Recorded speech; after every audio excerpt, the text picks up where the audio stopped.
Ayan, ang request ni Fiona. Gusto niyong kumain ng prutas. Konti na lang yung saging namin.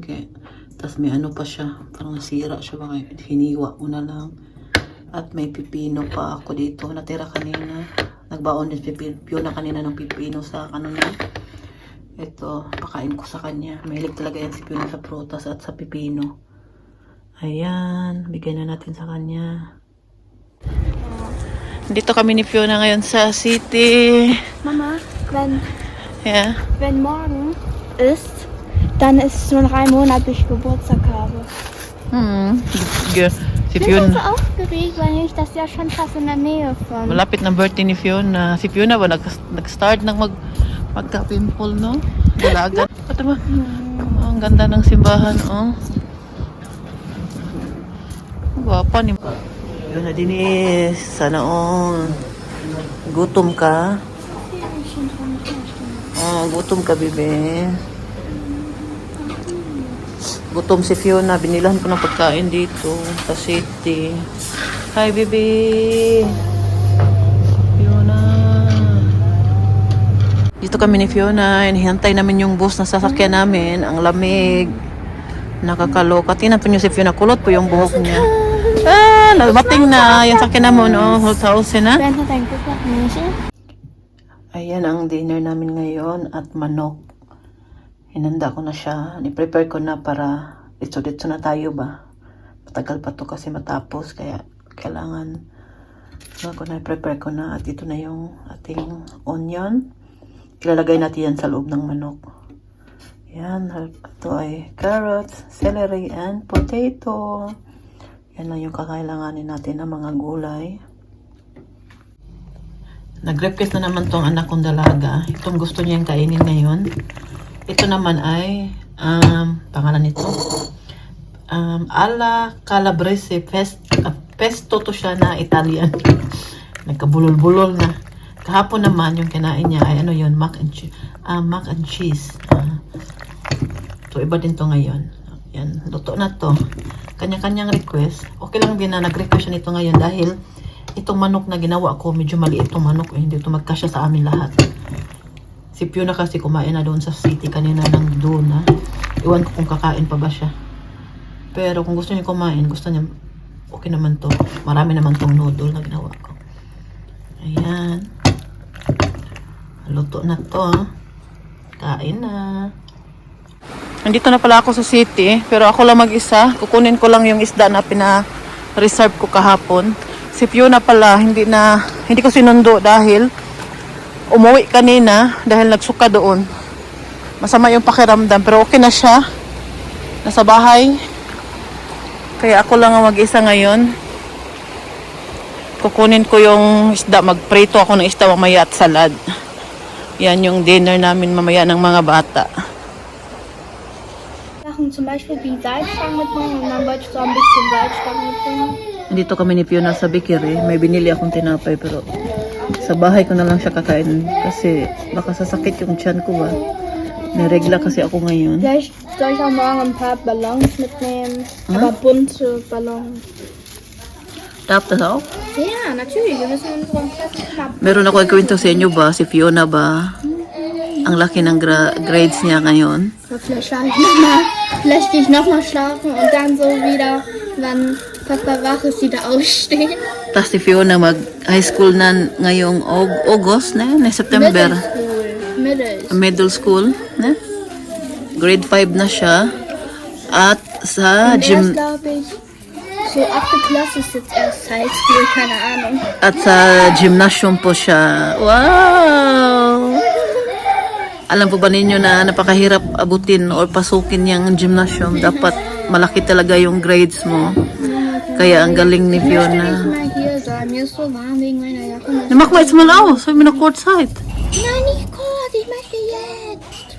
Ich habe keinen Bock draußen warten für so Regen. Ich habe aber auch keinen Bock hier drin zu warten. Meron pala ako ditong salad, oh. Kakainin natin to, partner natin sa isda. Dahil kahapon yung isda na niluto ko hindi naubos. Ngayon, lulutuin ko siya, kakainin ko siya.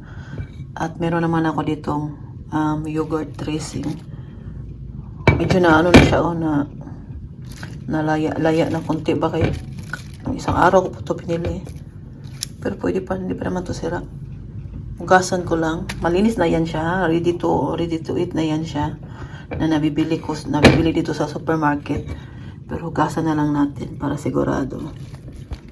Yan. Kain tayo ng gulay. Para malusog tayo palagi. Lagyan natin ng dressing. Ito yung isda natin kahapon. Oh. Dorade yan siya. Hindi ko siya nilagay sa rep. Dito lang sa lamesa. Tinakpan ko lang. Ayan. Kainin natin yan kay sayang. Sarap na yan partner dito sa salad. Pumasok dito si Fiona sa kusina. Gusto niya kumain ng apple at orange. Kaya naghiwa ako. At ako din. Nagkain din ako. Nilagyan ko nito. Yan, nilagay ko dito. Ano ninyo, masarap siya. I-try ninyo. At naglilinis. Naglilinis din ako dito sa Valentine's Day and I made you something. wow! Tingnan mo yung ginawa ni Fiona. Buksan natin. Pastel of English? Crab? Keine Ahnung. Wow! Thank you, Fiona! Thank you! It's a flower. It's a flower. Thank you. Give to me. Kaliuma naman yan ang ginawa ni Fiona. Oh, butterfly para spray. Und das ist dann für Papa. This is for Papa. Okay, thank you. Sweet kay si Philip, kay si Michelle. Tinanggalan niya ng mga kaspa. Ginamitan pa niya ng flashlight para hanapan ng kaspa yung ate niya. Kanina, ni-massage na si Michelle ngayon. Hanapan niya ng kaspa. Sana always Michelle. Senyorita ka ni Michelle. Michelle. Senyorita kay ka, no? Yeah. Wardagan kay trabaho ba nga gikapoy, sila gigdihigda. So si Philip, ngita nagputo. Ano kayo? Red kayo eh. Parang di ko na-trip yung red na lipstick. Natagal lang kung di nakapag-lipstick ng kulay na red ba yung dark ba. Parang di ko na siya trip. Tinanggal ko. Kasi parang saan ako pupunta? Nagpa-reserve kasi si Martin sa Mexican restaurant. Kaya kakain kami doon, mag-dinner kaming mga family doon. Dahil nga Valentine's Day ngayon. Nakatanggap na ba ang lahat ng bulaklak? Kasi ako nakatanggap na ako. Ito na sa akin, oh. Nilagay ko siya sa tubig ba? Kaya ang ganda pala nito. Kanina pa to sa taas na nakaano lang sa kusina namin. Baka mamatay pa siya dahil nga malamig. Ang ganda pa naman ng bulaklak na to. Isa pa sa mga paborito kong kulay. Oh, yan. Sa ano yan, binili ni Martin sa flower shop doon sa Riviata. Nilagay ko siya sa tubig, baka maano pa siya malaya ba, di ba? Kanina pa yan doon sa taas eh. Aalis kasi kami, punta kami sa Mexican restaurant. Nagpa-reserve si Martin doon. Ayan, nilagay ko muna dyan sa lamesa. Dito na ako sa babae, nintay ko na matapos tong anak kong dalaga. Lagay natin. Dito tayo sa Sauerland. Menden, Sauerland. Sama lahat ang mga anak ni Mami Rose. Ano ko kalamig. Sobrang lamig, Michelle. Michelle.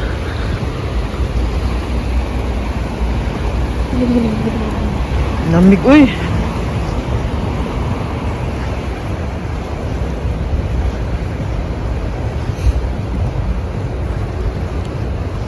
Layo naman yung reserva ni Martin, eh.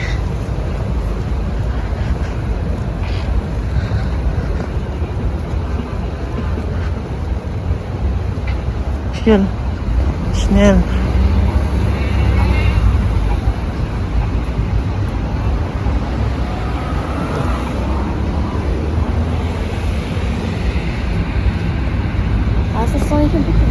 May nag-carnival party dyan, no?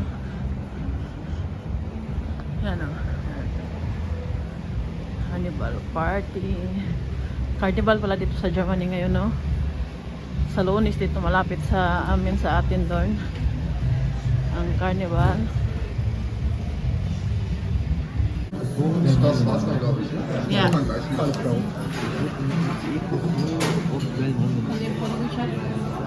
Dir gesagt. Ja.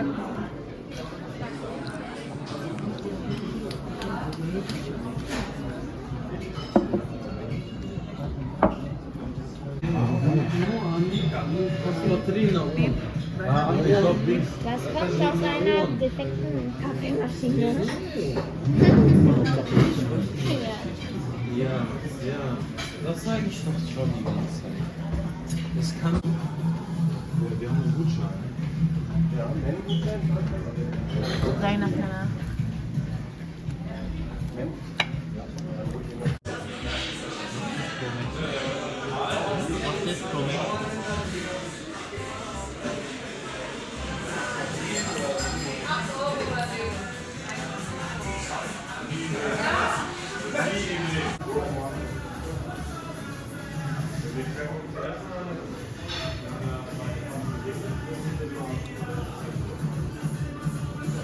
Yeah, may ano dito. Okay.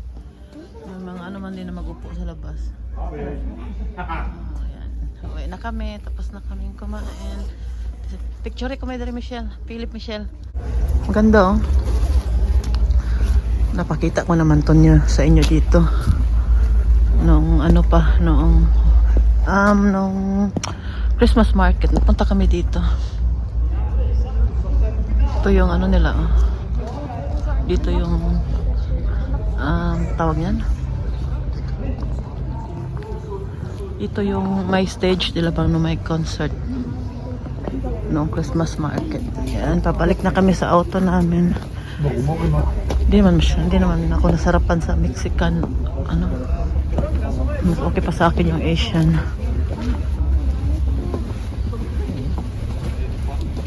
Maraming mga ano dito, mga binata ba nag-inuman.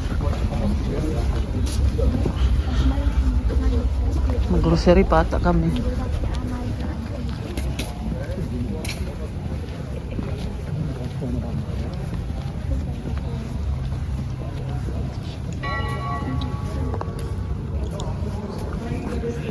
Lapit na talaga matapos ang winter.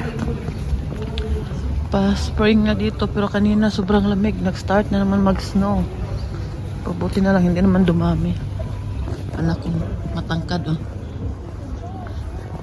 Minsan ayaw po na niya magpa-video ba? Ayaw niya magpa-picture kaya minsan dito talaga yan sila na isali sa vlog natin kaya ayaw nila. Pero sa Fiona hindi naman sumasali. Hindi naman siya na ano. Gusto naman niya. Pero itong dalawa paminsan-minsan na lang yan sila pumapayag. Pag nasa mood lang sila. Hindi natin mapilit.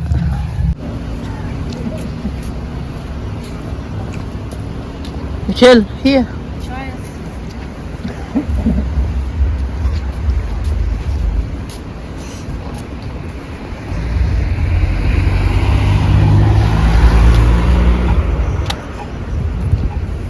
Papa.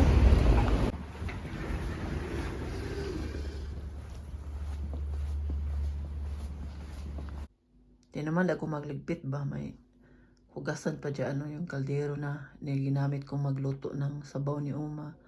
Nandyan pa yung kawali, ano man naman yan, malinis. Magluto sana kasi kanina si Martin ng pasta ba, yung spaghetti na may seafoods. Hindi natuloy dahil nga kumain kami sa labas. Bukas na lang daw niya lulutuin yan. Yung mga liligpitin ko pa yan dyan. Konti lang naman yan, ilagay natin yan dyan sa dishwasher natin. Yan lang, relax muna ako dito sa kusina dahil maya punta ko kay Oma. Nasa bahay na pala kami. Meron akong ikikwento sa inyong nakakatakot na nangyari kagabi dito sa ano namin, sa street namin dito sa taas.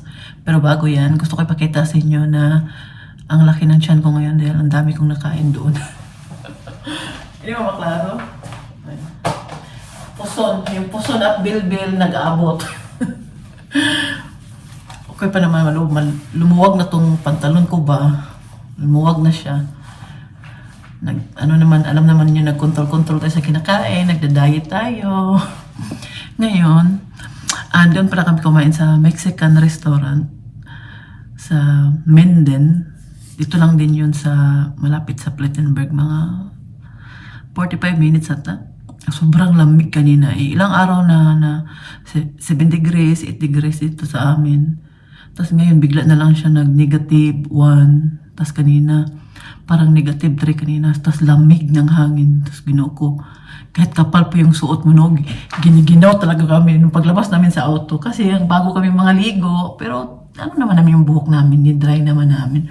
Kaya kahit na, basta bago kang ligo, tapos lalabas ka, ay, giniginaw talaga ako. Kami talagang lahat. Dahil bago kaming ligo lahat.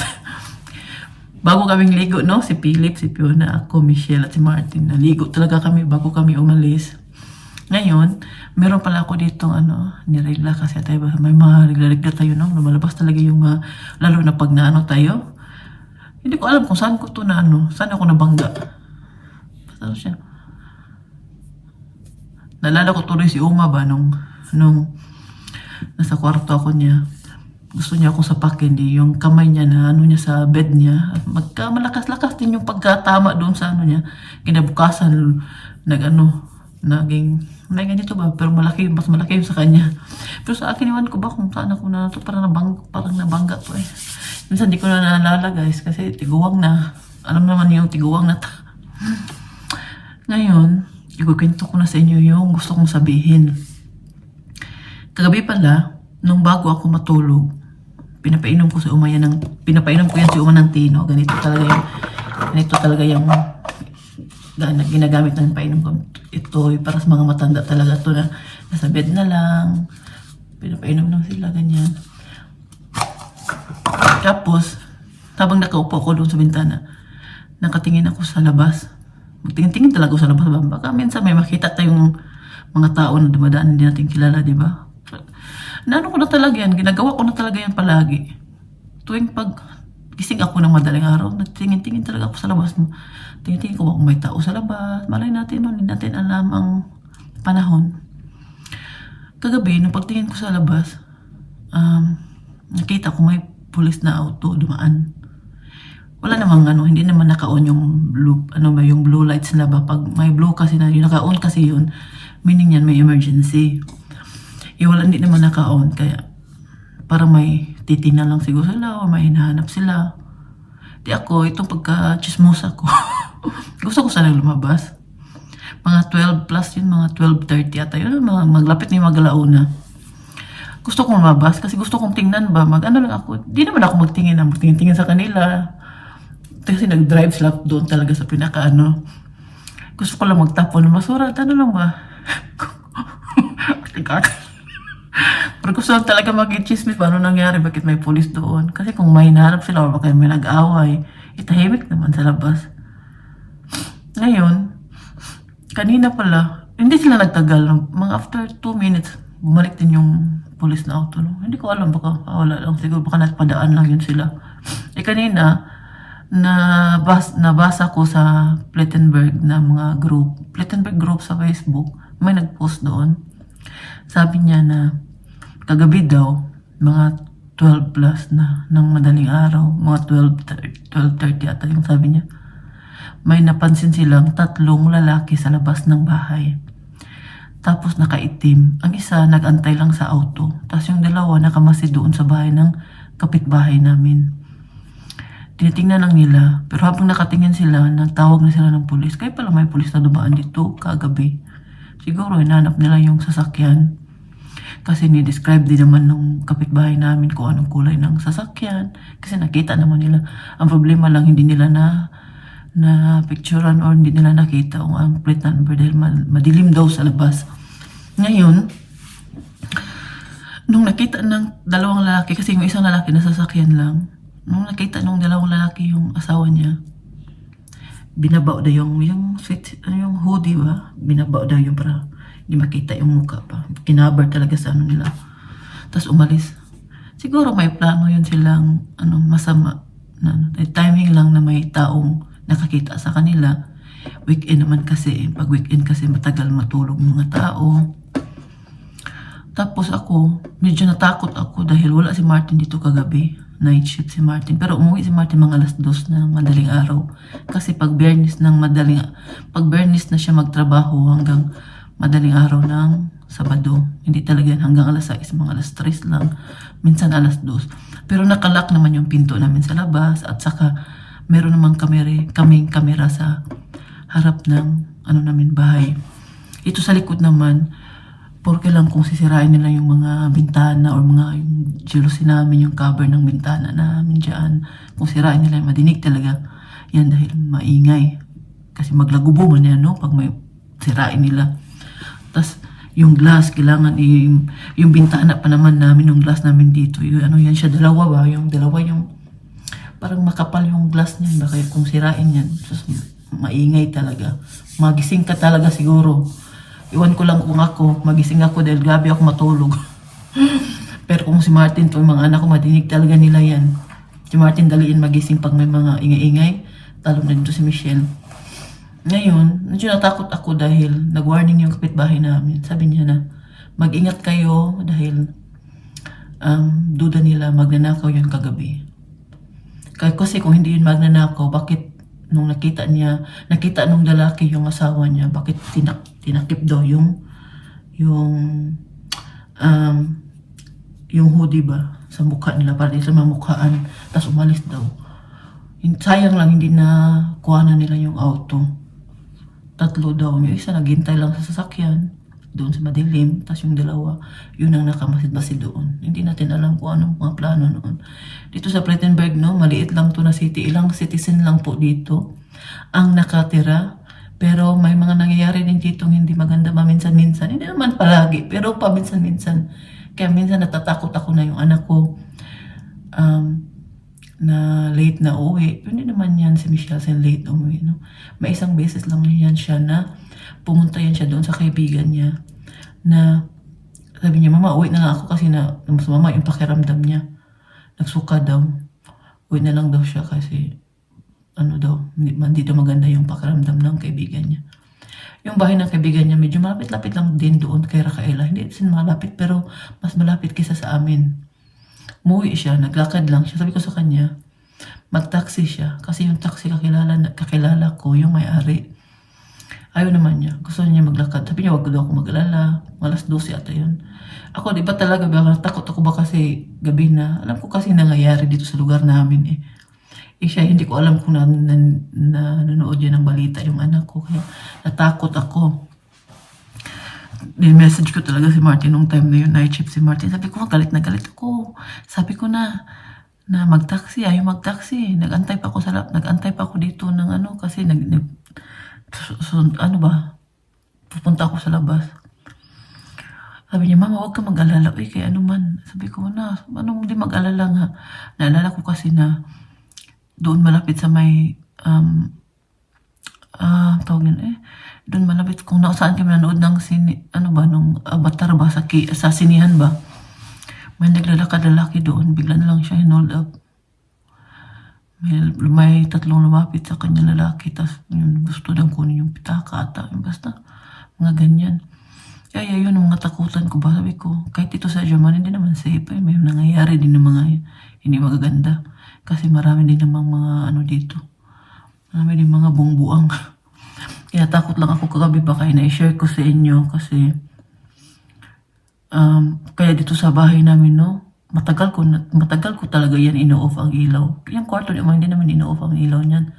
Tapos yung bintana niya, hindi talaga namin sinisirado yung cover ng bintana niya. Dahil para makita sa labas na may gising pa kasi si Uma, hindi naman siya tutulog palagi ng madaling araw. Naka-on lang ang TV niya. Pag may gising kasi, hindi naman yan talaga sila papasok. Kaya takot lang ako baka yan i-share ko sa inyo kasi nag-warning din yung kapitbahay namin na mag-ingat kayo. Kung maaari, maglagay kayo ng kamera sa mga bahay ninyo para makita ninyo. Yung problema naman, no, sa kamera ng bahay namin, nasa cellphone ni Martin ang kung may tao sa labas, may makatanggap si Martin ng notification sa cellphone niya. Pero sa akin, hindi. Wala yan sa akin. Sa cellphone lang ni Martin at saka yung isang cellphone niya na ginagamit ni Fiona ngayon, doon lang nakikita. Parang nag-ring siya kung may tao sa labas. Pero tawag yan tahimik pa naman itong lugar namin. Ay, kaya natakot talaga ako gabi ba nung pagkita ko lang makit may pulis. Pag ganyan kasi iba talaga yung ano, mahalata mo naman kung may emergency kasi on man nila yung blue lights, no? Yung kagabi hindi naman. May hinahanap lang yan sila, may mga ano lang yan sila. Kagabi kasi, ano din yun, busy yung mga pulis ngayon dahil nagko-control yan sila sa mga, mga sasakyan ngayon, mga auto. Dahil carnival kasi, alam naman niyo po, ninyo po dito sa Germany, bawal na bawal mag-drive kung nakainom. Diba? So, ako kung mahuli ka, no? Lalo na sobra-sobra ng alcohol na inom mo, nako. Nasabi ko sa iyo, maglakad ka talaga. Hindi ko alam kung ano ang penalty niyan. Basta, yun. Natakot lang ako ba. Alam niyo no, nanakawan ba kami noon sa Pinas. Grabe yung bahay namin ba. Hiniwa talaga yung plywood na ano namin. Doon sila dumaan. Hiniwa talaga nila. Oh, ganyan. Hindi talaga kami nagising. Since sarap ng tulog namin. At alam po ninyo, natulog po kami. Magkatabi po kami lahat. As in, hindi namin sila napansin na may pumasok pala sa bahay namin at ninakaw yung bagong bili ng mama ko na yung ano ba, yung DVD ba na ano, yung malaki din yung speaker na ninakaw nila. Nagising na lang kami na butas na yung dingding namin at nawala na yung ano yung bagong binili ng papa ko ba. So, hindi talaga naman malayang, grabe talaga. Ano kasi yun, umuulan, tarap ng tulog. Alam pa ba niyo, masarap ya. Lalo, ano ba ako matulog ay, hindi ko minsan napapansin yung nangyayari sa, yung alarm clock ko nga ako, nagpapa-alarm ako, lalo na pag umaga si Martin ako, kung alam lang niyo ilang beses ko ina-alarm yung cellphone ko na para magising na lang talaga ako kasi minsan yung cellphone ko, hindi ko yung naririnig. Sabi ni Martin, bibilan daw niya ako ng alarm clock na napakalaking speaker daw. Tapos ilapit talaga yun sa tinga ko. tingnan lang daw niya kung hindi talaga ako magising. Matatakot eh. No? Ako noong pagdating dito, medyo natakot ako sa multo kasi laki ng bahay nila Martin. Tapos sa likod ng bahay may garden, parang tahimik-tahimik. Pero tumatagal ako dito. Sabi ko sarili ko, hindi naman dapat kinatakutan ng multo kasi wala naman talaga multo, no? Mas kinatakutan ko na ngayon yung magnanakaw. Yung papasok sa bahay mo kasi marami din nangyari yan dito sa Germany eh. Sige na, oy, napahaba na naman tong ating kwentuhan, no?